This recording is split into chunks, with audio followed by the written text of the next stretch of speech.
In today's video, I'm going to teach you how to copy a site on Weebly. If you find this useful, consider subscribing and liking the video.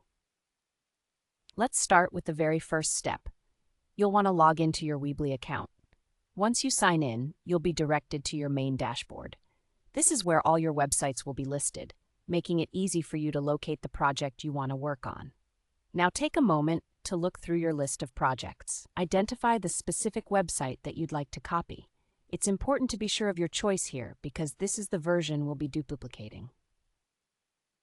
Once you've found your desired site, look for the button that says My Site or check for those three dots or selection menu next to your project. This is a common feature that provides you with various options regarding that specific website. When you click on that, a menu will pop up. Here, you're going to select the option that says Copy or Duplicate Site. This option is straightforward and does exactly what it sounds like.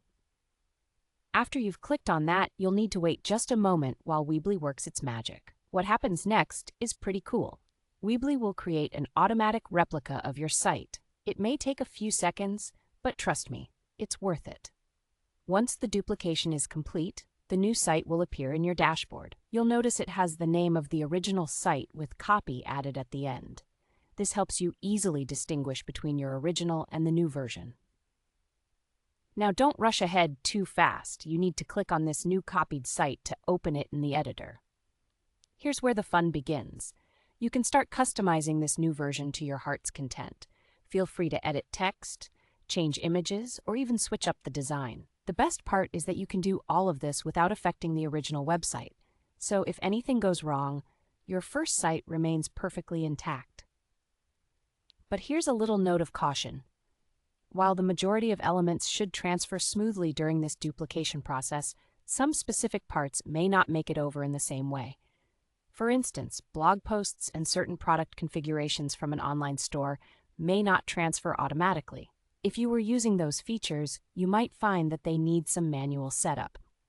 It's always good practice to double-check these elements once your new site is created. And that's it. You now know how to copy a site on Weebly.